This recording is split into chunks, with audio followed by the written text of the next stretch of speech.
like we're talking, they want that immediate satisfaction of it. And our world now today is like everything's immediate satisfaction. Everything is like, I see someone else has this. Why don't I have this? That 19-year-old kid has this success or this money. I should have this. Sure. The internet is like making people weak and dumb. Yes. Well, the Like it really is. It's the truth. It's the truth. The attention span, again, the attention span is short. Yeah. Right. So how appealing is it to say, well, okay, you're 18 years old or you're 20 years old or 22, right? And it's going to take you 10, 15, 20 years to get to that level. Yeah. That commitment is real, right? But I think that, you know, for you, for me, I was committed to that. I was okay with that. Like I bought into that. I bought into the fact that if I got a little bit better each day, it would lead to something. Yeah. And that's the for truth. me, I think about it. I'm like, that's all I knew was like, and that was kind of the only thing that made me happy was the gym. And was Yep. So it was weird because like I can't say when I first started, I was like, oh, I'm gonna be really strong. I would just remember being like, this makes me feel better about my life. And so I just want to do this as much as I can. Well, and then it turned into strength because I just did it every day. Well, it's the same for me, man. It's like I said, okay, I'm 300 pounds in high school, right? Yeah. That was not working out. Yeah, I was playing basketball, but I wasn't really happy. I wasn't super confident. How are you not confident being 6'8"? Yeah, but look. All right, It's funny. I'm big, but you know, I wasn't a great 300 pounds. Let's just put it that way, right? Okay, like yeah. I wasn't that way. And so what for me happened is I had a goal of playing basketball in college, right? Yeah. I wanted to get a scholarship, get it all taken care of. In order to do that, I needed to become more athletic. I needed to get stronger. I needed to be able to jump higher, run faster, all these things to open that door. Well, the weight room is there, right? And so I got to go in the weight room, and now I'm putting in this hard work and I'm seeing the results.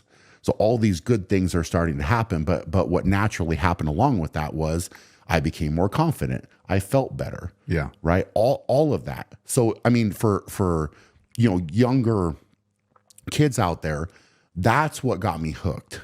Right. That's for me. It was that change that got me hooked on Feeling that. better. 100%. Yeah. And then I was different, man. I was different from that point where I was like, hey, you know what? I am in control of me.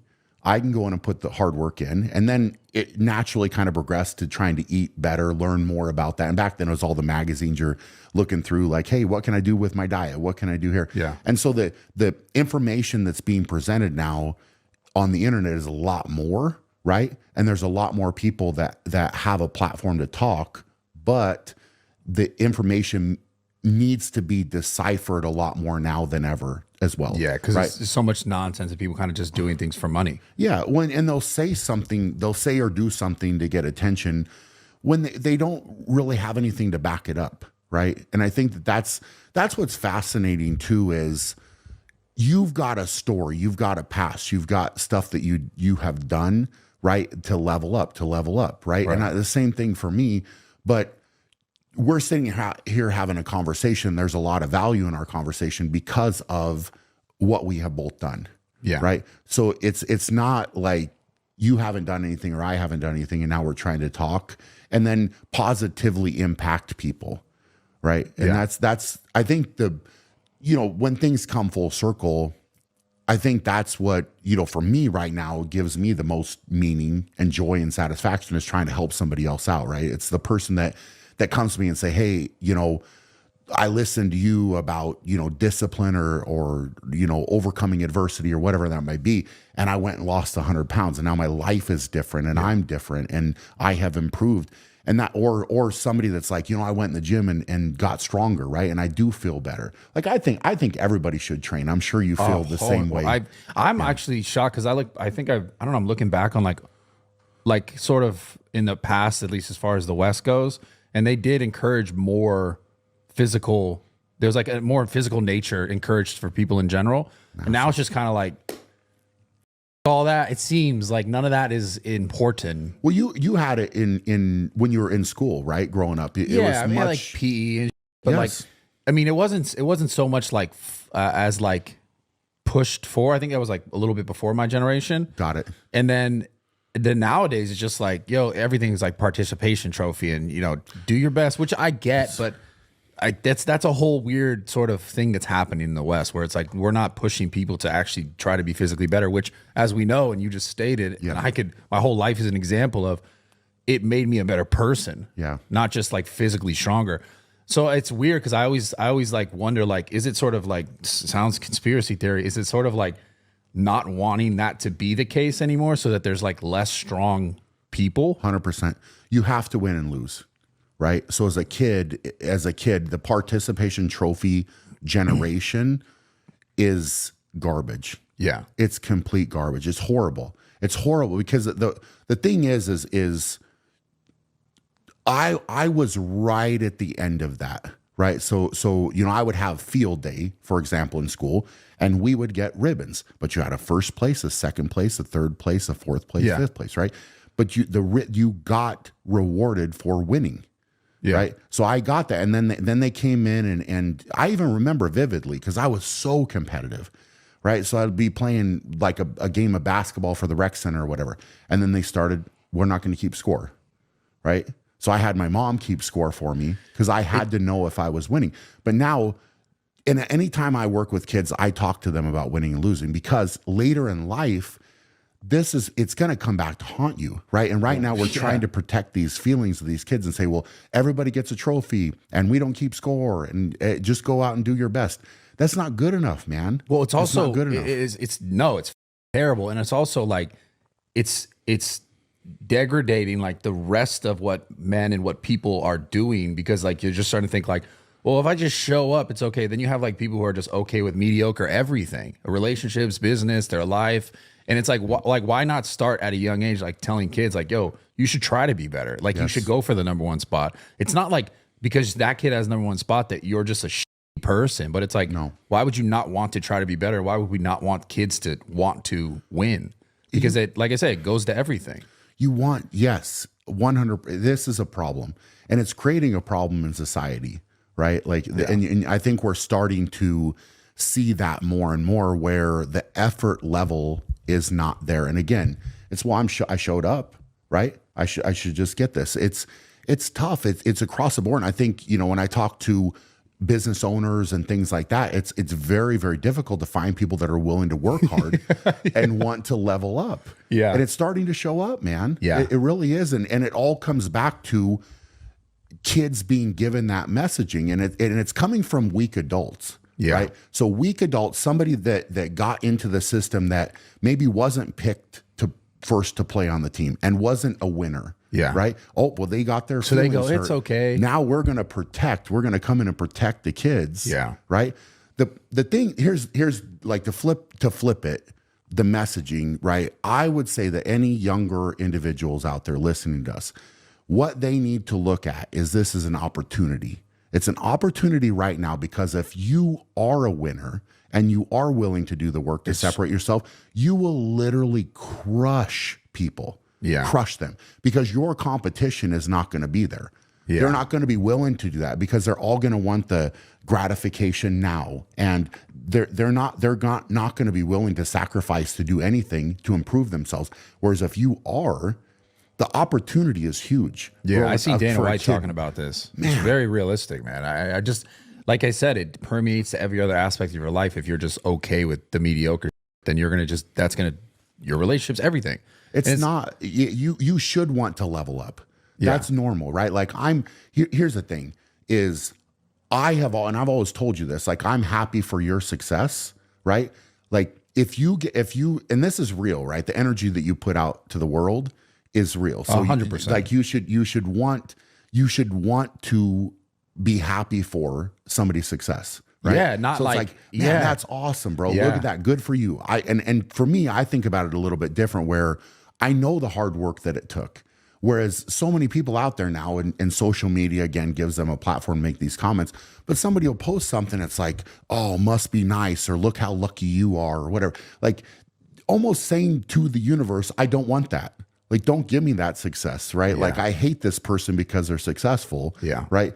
But you should flip it and look at it so different because people don't understand what a negative mindset that is.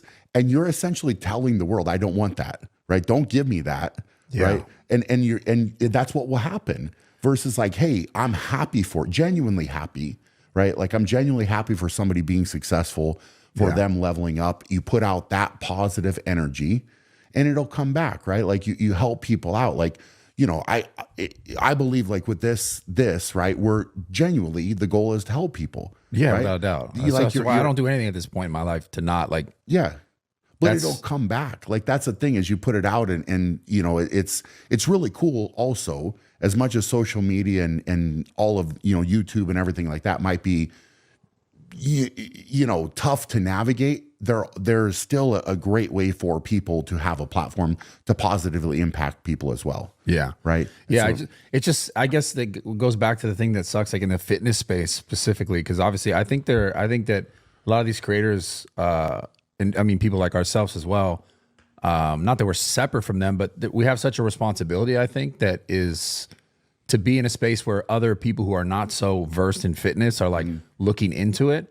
I think those creators have like a really great responsibility to like really try to put out authentic to get people kind of motivated in the right direction. And I think there's a lot of people who just kind of like, they jump on some testosterone or something and they're like, yeah, this is, look at me. And it's like, it's not based in anything like real and substantial. It's just kind of like, oh, I did this because I thought that I can get more likes on a video because I looked better. Sure. And now I'm going to sell you some.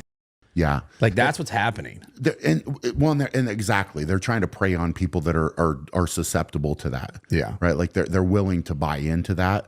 And, you know, I think that what you need to do, and for anybody watching somebody, look at what they have done, right? Their body of work. Yeah. You know, what is their body of work, and how much have they shared in a way, right? Like, cause you shared your story and it's fascinating and your background. I've done the same thing, but you know, I got on YouTube actually early, like real early. I tried to get more stuff out there and I could see the bigger picture, you know, and then I had to get the right pieces in place and, you know, people around me that could help, you know, bring that to life, which we have done. But I never looked to other people as like, hey, I'm just going to be me. I'm not buying into anything, right? What you see is what you get. Right. And that's been the truth. Like and you know me, like I'm not gonna, like, I'm going to be real with you about what I'm putting out, the messaging that I'm putting out. And so people, you know, they'll see me where I'm not making a video out in public. Like, man, you're literally the same dude that I watch on the videos. Yeah. And I'm like, that's me, man. That's what it is. Right. I'm going to be real, but like, I'm not trying to be anybody else but me. Right. Yeah. And so, you know, I'm going to try to give my best to everything that I do. And that's what I've tried to do with everything that I've jumped into.